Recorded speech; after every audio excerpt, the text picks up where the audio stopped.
Hi everyone, how's it going? Thanks so much for coming to my channel. My name is Madison. If you've never been here before, I like to do mukbangs and cooking videos, so if that interests you, please subscribe. Today, I want Five Guys, but I don't want to spend Five Guys money because that shit is like $30 per person pretty much. So whenever I'm craving Five Guys and I don't want to spend that money, what I do is just make something as close as I can at home. It's actually really, really easy and you don't need like fancy equipment or anything like that. So yeah, let's go ahead and get into it. I'm super excited to show you guys this very quick recipe for a delicious, juicy burger that will help your Five Guys craving. So the first thing that we're gonna do is take care of the French fries. I have the oven preheated to 425.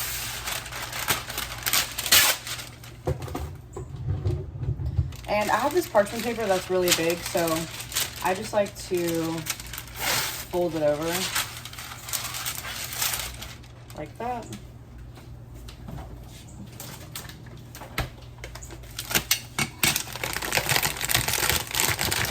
So this is a really good fry type to use if you do have this at your grocery store.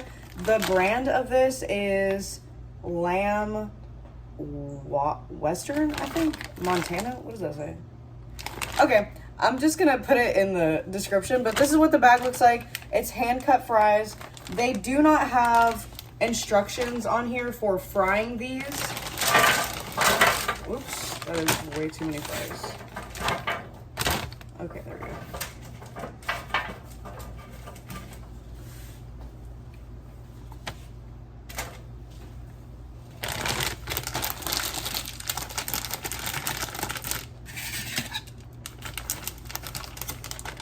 This is a vintage Walgreens clip from like the early 2000s. So they do not have instructions on frying these. However, you can fry these. I have done it before. It makes the oil kind of dirty. But you just do vegetable oil, 375, about 3 minutes or so. Drain them, salt them. They're really, really good like that. I'm gonna bake them today. So 425, this is the longest part of the recipe, but it's okay, it will not be bad. So those just go in at 425 for about 15 minutes or so because there's not that many. The bag has instructions for baking and for air frying. But like I said, you could definitely fry them if you want to. I am not sure why they don't have a fried option on there at all. I don't know if that's like a new fry thing or what. So on to the next steps. If you see me take my glasses on and off, it's because the glare, it just really bothers me. So I actually made this recipe yesterday and I made some grilled onions, or some caramelized onions, my bad. They just look like this. So whatever kind of toppings you want to do, go ahead and do that. I have the ground beef as well. I just took it like directly out of the package because that's actually really important for the texture of this. I just have a little bit of medium cheddar cheese, and then this is sliced Boar's Head yellow American cheese, and this is on a 1 point, I'm pretty sure. Yes. This melts and tastes a lot better than just the Kraft singles at the store, which I know sounds weird because Five Guys apparently uses Kraft singles, but whenever I use Kraft singles on a burger, the texture gets really, really weird. So I found that these are really nice. So I'm gonna go ahead and put a cast iron on. I just have this size, the heat, and mine is a 7. This is an electric burner. That's what works best for me. So we're gonna go ahead and heat this up. You're gonna heat this cast iron for about 2 minutes. If you don't have a cast iron, you can still do the recipe. It will not be as caramelized on the bottom, but you can still achieve a really, really great burger even if you don't have a cast iron. However, if you do not have a cast iron, go ahead and buy one. They're like $15 at Marshall's if you have one, and then I think they're like 20 at Walmart or Target, I'm pretty sure. And if you mess it up, it'll be okay. A cast iron is stronger than people like make it out to be, so don't get scared. And I don't know if I said it, but these are the buns that I'm using. These are the Mrs. Baird's large buns with sesame seeds, and they're really soft and nice. And the way that I like to check and see if the cast iron is ready is just to take some water on my fingers. I'll just put my finger like under the water in the sink and then just throw it on there. And as you can see, this dissipated pretty quickly. I have a metal spatula, which is almost sacrilegious to use in a cast iron, but I don't use this too aggressively in there, and I'm good. I also have a lid here from a small pot. So this is a pretty heavy lid.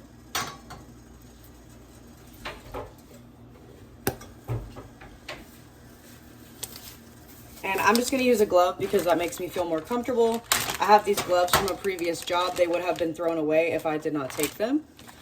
Here I have about a half a pound of ground beef or so. And you just kind of break it naturally, like where the lines are from them grinding it. And it's okay if they're like different sizes, but make them whatever size you would like.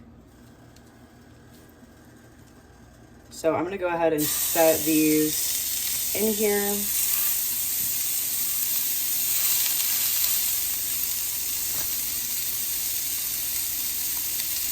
I'm going to put some pepper on here. And this is just black pepper.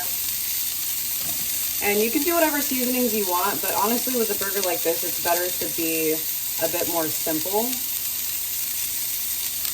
Some kosher salt. And then I'm going to go ahead and use this as like a mechanism to push, because I like smash burgers. And it does get hot, so you just want to be careful.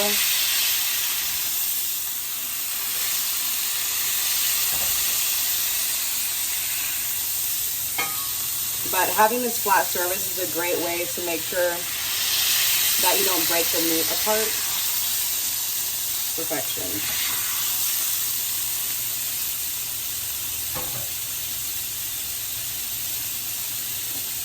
I'm just going to put a smidge more salt on here.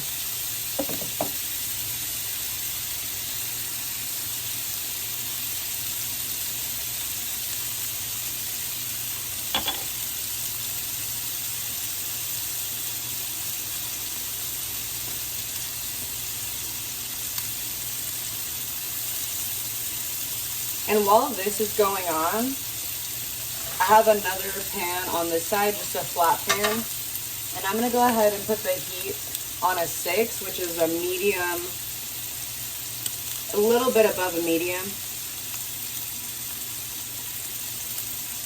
As you can see, the meat cooks really, really fast. You can see the color changing on the edges. We're going to go just a little bit longer here. I still have the heat on exactly the same thing as well.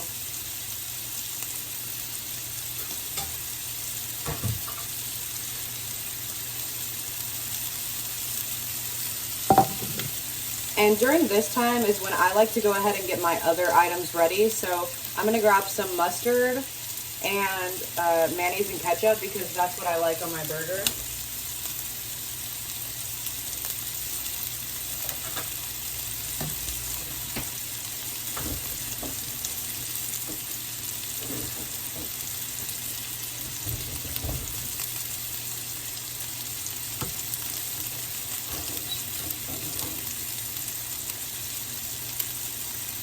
And in this pan, it's getting pretty hot now, so I'm not going to need anything in there. It's just going to be a dry toast. If you would like, you can do bacon fat, butter, whatever's good for you. So here's the texture of these. They're really nice. This has like a little funny thing on it, but nothing bad here.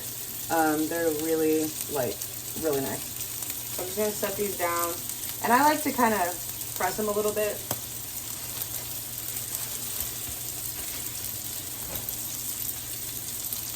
And while those are going, this is ready to flip. So, ouch. I'm just going to gently put this at a 45-degree angle. and flip. As you can see, there's amazing color on this.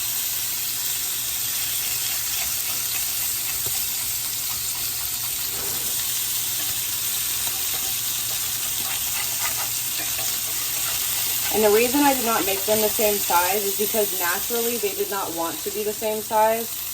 And I don't like to push it too hard because it'll affect what you're doing in the end with your burger. So now I'm going to go ahead and place the cheese because we are almost done. This cheddar cheese is just one that I have from Randall's, nothing fancy. So I'm going to go ahead and set that on the big guy.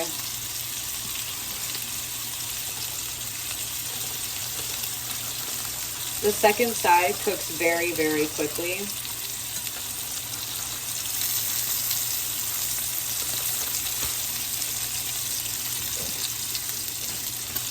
And since my onions are cold, I'm going to go ahead and place them in the middle of the burger.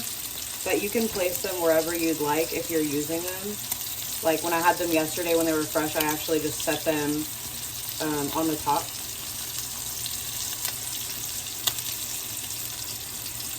I love caramelized onions on burgers, so good. And you can add lettuce, tomato. I just actually don't eat my burgers that way, so it wouldn't be natural for me to do that. I'm gonna go ahead and pick this guy up. Set it on top. And the American cheese.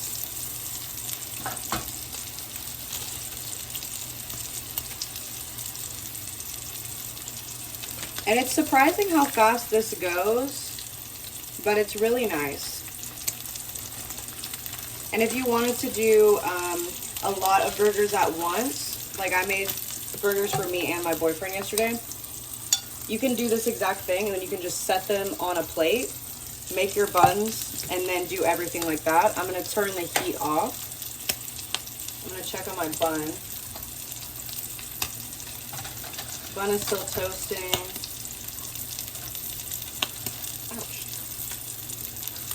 And this does pop a lot, so your stove is going to be really dirty.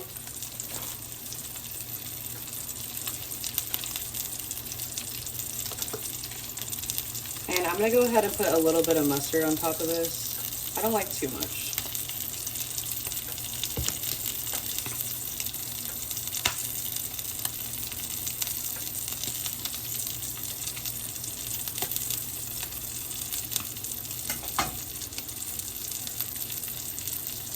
So I have this angled like this so that you can see everything at the same time.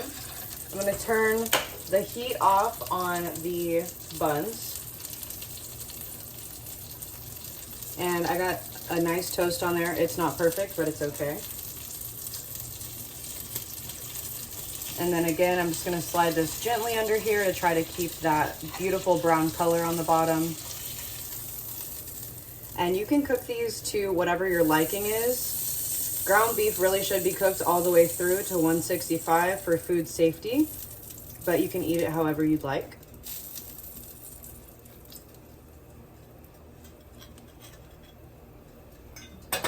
And then this is going to continue to be hot. So I like to set this to the side so that it starts cooling down.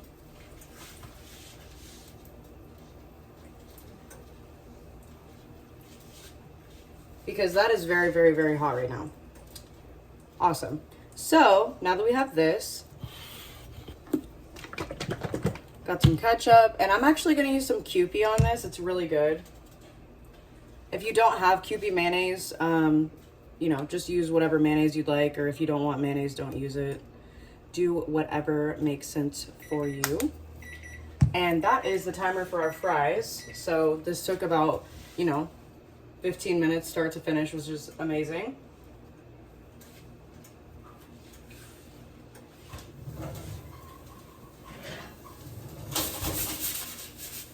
And here's those fries. These fries are awesome. And they're very similar to the Five Guys fries in the size of them. And I just have some Sloppy Mama Cajun seasoning to replicate the Cajun fries. I'm going to put some of that. And I'm actually gonna add a little bit of onion powder as well, if it would come out of here.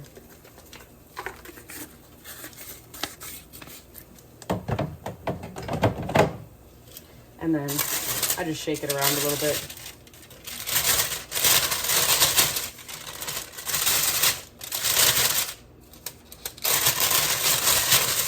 I'm not sure what Cajun seasoning they use there, but the Slappy Mama is a bit more salty, so I don't like to add too much of it. It might also be the French fry itself.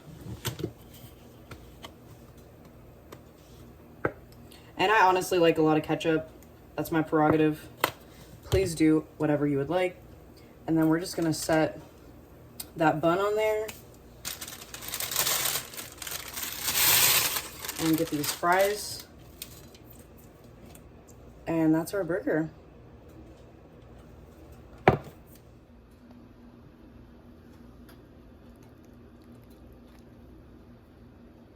So as you can see, making a great burger really doesn't take as long as you would think. It takes longer, you know, to go over there and do all that. At least for a burger for 2 people, it is a little bit faster at home. If you have a whole family, it is a little bit faster to go out. But it'd be really, really expensive to go there with the whole family. So here is the burger. I'm just letting it cool down a little bit because it honestly is really, really hot. These fries really are delicious. The texture is really good with these. They're really hot right now.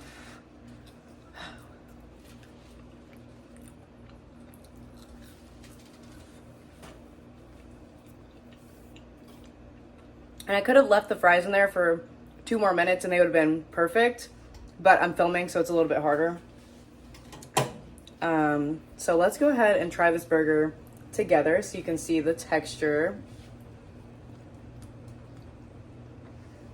So here it is. Try to like, it's fine.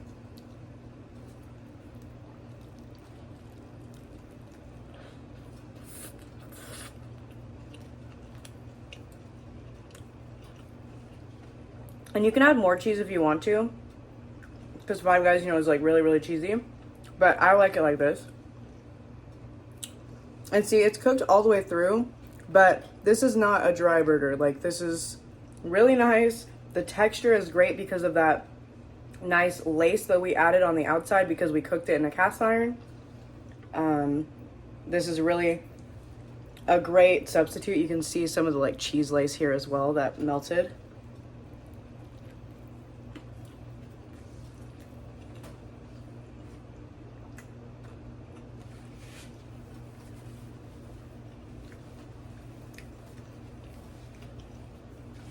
There's no need to shape the burger. You just take it right out of the package, put it in there, flatten it out, and you are good. I hope you make this recipe. Please let me know if you do. Please let me know if you'd like to see anything else. And like the video if you haven't already. Subscribe if you haven't already as well, please. And I will see you in the next video. Bye.